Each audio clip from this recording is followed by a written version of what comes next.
Hey everyone, Mike Miller with the Herald Times. Jeremy Price, you know him as IU basketball columnist. Well, meet the new Jeremy Price, IU football columnist, Jeremy Price. Yes. IU everything. IU columnist. everything columnist, Jeremy Price. He's here. We're here at Memorial Stadium after a 49-21 Indiana loss in the season opener to Ohio State.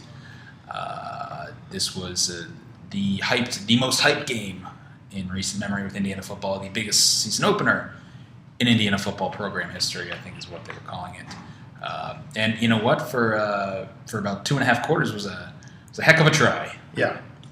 It lived up to the hype for 2.5 quarters. For 2.5 quarters. And then it kind of did the exact opposite for the last quarter and a half. And then you just kind of saw Indiana outclassed. Didn't have the athletes, didn't have the depth.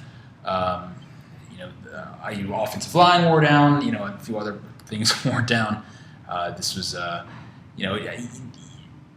don't want to say this was a blowout just because of the way they did play for 2.5 quarters, but this one certainly got away late. Again, you just kind of saw things wear down.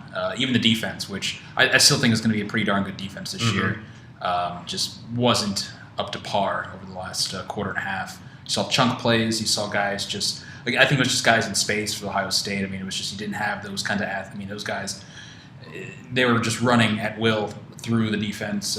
J.K. Dobbins was really, really impressive. First college game, set I think Ohio State freshman first game record. Right. With, what do you have, yards? 181? Yeah.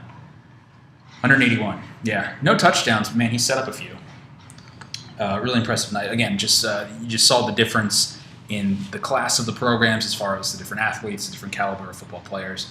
It was apparent. Indiana, I still think Indiana's close, but again, kind of the story of this program, still just can't get that earth-shaking win.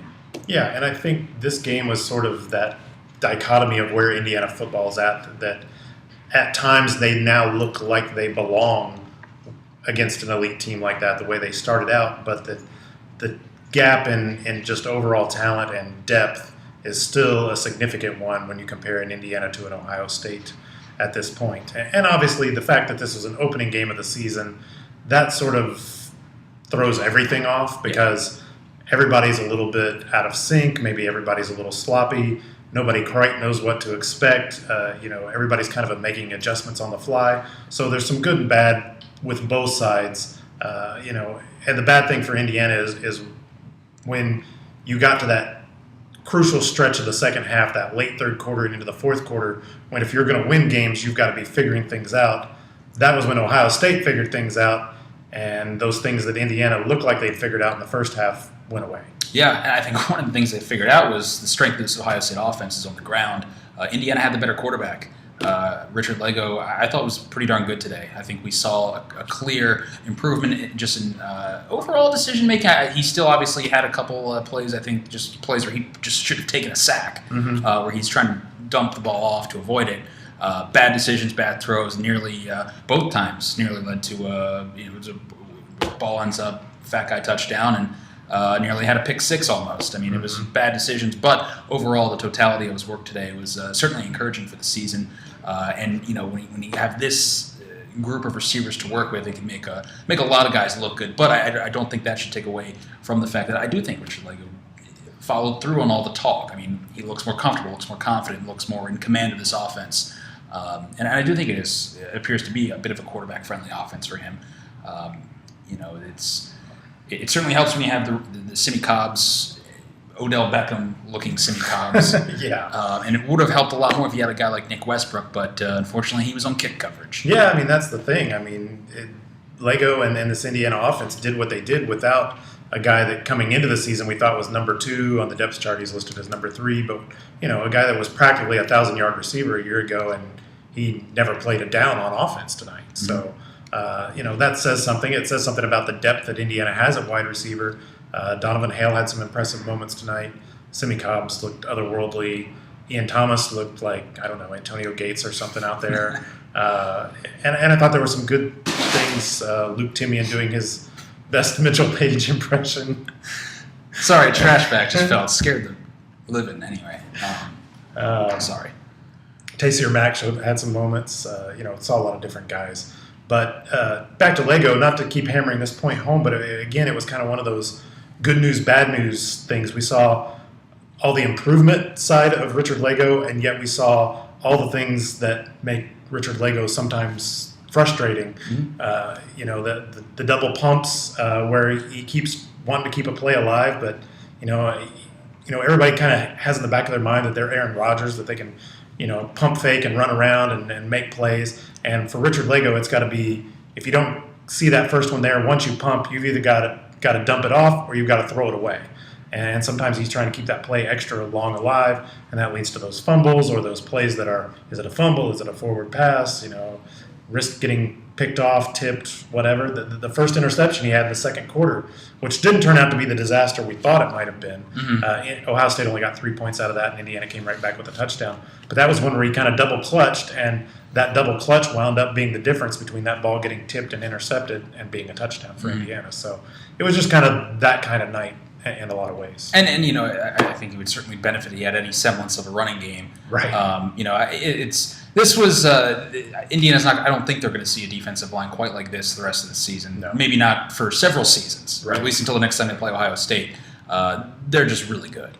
And IU's offensive line is not of the quality, I don't think, that we've seen in recent years.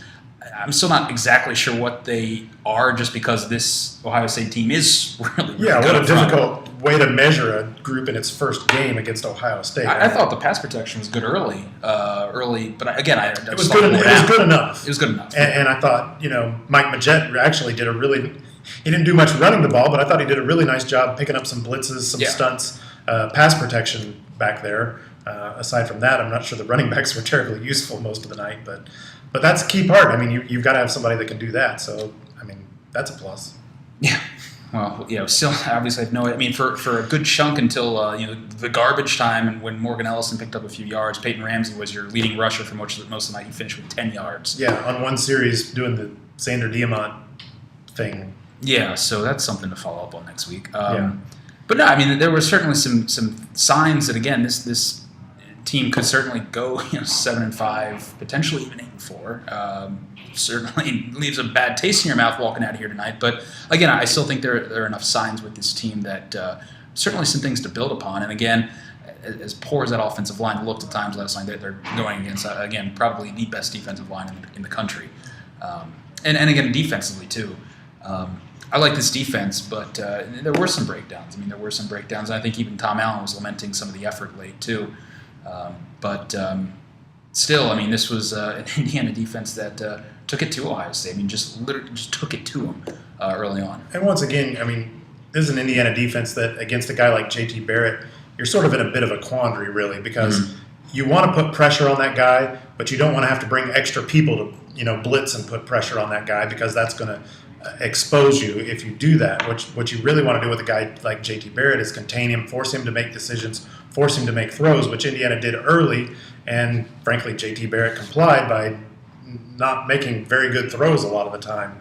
And his receivers sort of were complicit in that process, because they dropped more than their share, including one wide open touchdown. That at the time you thought, well, maybe that's the drop that winds up costing Ohio State this football game. It didn't, but it could have, and so again, it's hard to make snap judgments whether you're talking about the offensive line, you're talking about the defensive line, all those things. Given the opponent, given the situation, it's hard to say, is Indiana deficient in these areas, or is Indiana just deficient against an Ohio State in this area? Because those are two completely different things, and I think we'll get a lot better answer in 9 or 10 days here against Virginia. Yeah, and not a must-win game, but certainly you got to win it. I mean, you do. It's as close to a must-win game as you can get in the second game of the season. For a number of reasons, I mean, not the least of which is at this point in Indiana's kind of build-up phase as they're getting into essentially year 7 of what some might view as a 10-year job. I mean, you got to go on the road and beat a team that's not very good. Doesn't look like. And two, I mean, just you got to win road games. You got to not only that, you got to put this past you and move on. And certainly, that's one of the tests. Win or lose tonight was going to Virginia for putting all of the hype, all of the drama, the game day, everything, whatever you want to call it, surrounding tonight, is putting that in the rear view and moving on, and playing well against another opponent. Yeah, and I think not to get too carried away with the basketball comparisons, but I think maybe this is a little bit like where Indiana basketball was back in 2011, where they're looking at going on the road. They go to NC State and win, and just the fact that you go on the road against a Power 5 opponent, even if it's not a particularly great team, that's just sort of a sign of progress for your program. That was the case for basketball, and I think that's the case with this game for football. Virginia's not a great team in the ACC, but it's still a Power 5 team, and going against a Power 5 team on the road is never an easy task. So if you prove you can do that, then that's a good first step in the right direction for this team, which is going to need to win some games on the road if they're going to have the kind of year they want to have. Absolutely, yeah. Westbrook, we touched on the fact that knee injury, MRI on Friday. We'll try to update that as soon as possible. That's unfortunate. Didn't get out of here totally unscathed on the injury front. We'll see how serious that actually is, but kind of certainly sounds serious if you're going for an MRI, but yeah, you'll definitely cross your fingers if you're Indiana. Yeah, it sounds like, if you're going for an MRI, at best you're looking at probably a few weeks, and obviously there's far worse that could be the case. Yeah. We'll see. Yeah. So, moving on. This one's over. We're into the season. Football's back. Not the result anyone at Indiana was looking for on a night like this. But, again, I still saw enough signs that this could be a pretty good year. I think it's a pretty good team. Right. And, again, this is a tough one. Tough one to really measure the totality of where Indiana is right now, 1 week in, 1 game in. But, again, I still see enough where this could be a pretty good team put all together. We'll see. Back at it next week, like I said, in Charlottesville at Virginia. See you there.